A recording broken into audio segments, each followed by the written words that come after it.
the whole world. But in our situation, politics is war with blood. We sacrifice a lot of our brothers. We sacrifice a lot of our brothers in the jail.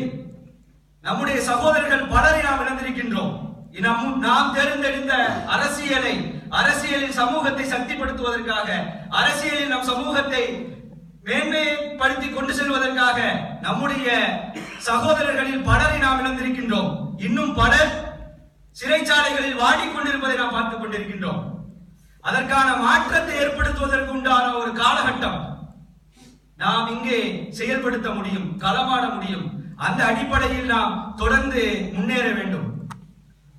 நம்முடைய முன்னாள் chairman Abu Bakr Sahib அவர்கள் குறிப்பிடும் பொழுது, எஸ்டிபிஐயில் இணைய விரும்பினார், எஸ்டிபிஐயில் உங்களை இணைத்துக் கொள்ள விரும்பினார், நீங்கள் எம்எல்ஏவாக ஆக வேண்டுமோ அல்லது எம்பியாக வேண்டுமோ என்ற எண்ணம் இருந்தால் நீங்கள் உங்களை எஸ்டிபிஐயில் இணைத்துக் கொள்ள வேண்டாம். If you have become an MLA or MP, you don't want to come in the SDPI party.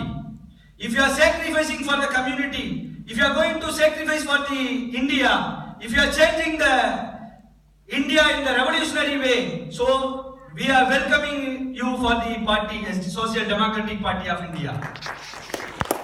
இந்த அடிப்படையிலான ஒரு மாற்றத்தை கட்டமைப்பதற்குண்டான தலைவர்களாக நாம் இங்கே அமர்ந்திருக்கின்றோம்.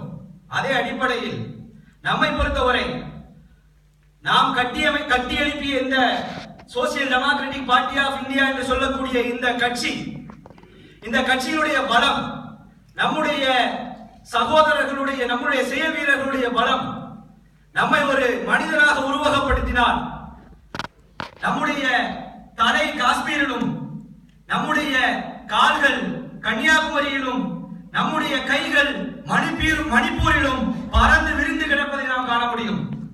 காஷ்மீரிலே கால் வைத்த போது அங்கு எழக்கூடிய அலைகளுடைய சத்தம் கன்னியாகுமரியிலே பிரதிபலிக்கும் என்பதை நாம் ஒவ்வொருவரும் உணர்ந்திருக்கின்றோம்.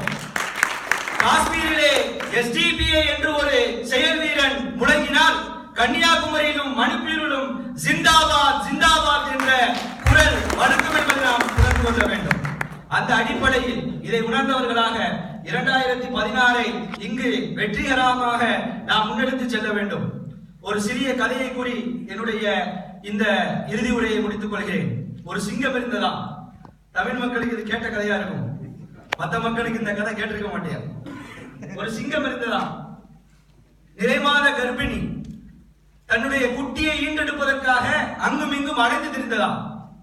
அந்த நேரத்தில் பிரசவ வலி ஏற்பட்ட அந்த சிங்கம் வேறு ஒரு நல்ல சேஃபான இடத்தில் தன்னுடைய குட்டியை ஈன்றெடுப்பதற்காக ஒரு குன்றில் இருந்து மற்றொரு குன்றிற்கு தாவி செல்லும் பொழுது அந்த குட்டியை ஈன்று விடுகின்றது. அந்த ஈன்ற குட்டி ஒரு ஆட்டு மந்தை கூட்டத்திலே விழுந்து விடுகின்றது. ஆட்டு மந்தை கூட்டத்திலே விழுந்த அந்த குட்டியை பார்த்த சிங்க குட்டியை பார்த்த ஆட்டு மந்தைகள், ஆடுகளை அனைத்தும் தெரிந்து அந்த இடத்தை விட்டு ஓடிவிடுகின்றன. சிறிது நேரம் கழித்து அந்த குட்டியை பார்த்த ஆடுகள் இது சிங்கமாக தன்னை வளப்படுத்திக் கொள்ளவில்லை அல்லது தன்னை சிங்கமாக உருவகப்படுத்திக் கொள்ளவில்லை என்பதை உணர்ந்து கொண்ட ஆட்டு மந்தைகள் அந்த ஆடுகள் எல்லாம் சிங்கத்தோடு சிங்கமாக கலந்து இந்த சிங்கம் ஆடாக மாறி போனது. இந்த சிங்கத்தினுடைய பண்புகள் ஆடாக மாறி போனது. ஒரு குறுகிய காலங்கள் கடந்த பிறகு அது தன்னுடைய பலத்தை, தன்னுடைய சக்தியை, தன்னுடைய திறமையை இழந்து ஆடாகவே வாழ்ந்து கொண்டிருந்தது. ஆனால் தன்னுடைய குட்டியை தவறவிட்ட அந்த தாய் சிங்கம் அங்கும் இங்கும் தன்னுடைய குட்டியை அலைந்து தேடிக்கொண்டிருந்த சமயத்தில் ஆட்டு மந்தை கூட்டத்திலே அந்த சிங்க குட்டியை கண்டுகொண்டது.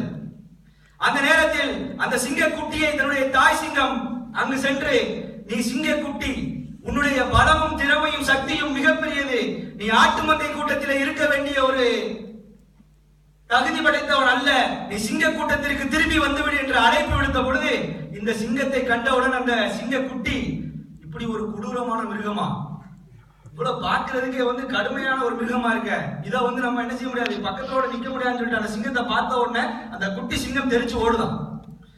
அப்போ ஒரு நாள் இந்த சிங்க குட்டி தூங்கி கொண்டிருந்த வேளையில் அந்த தாய் சிங்கம் தன்னுடைய குட்டியை தன்னுடைய வாயிலே கப்பிக்கொண்டு எடுத்து சென்று ஒரு தெளிந்த நீரோடைக்கு முன்னால் அந்த சிங்க குட்டியை விட்டது.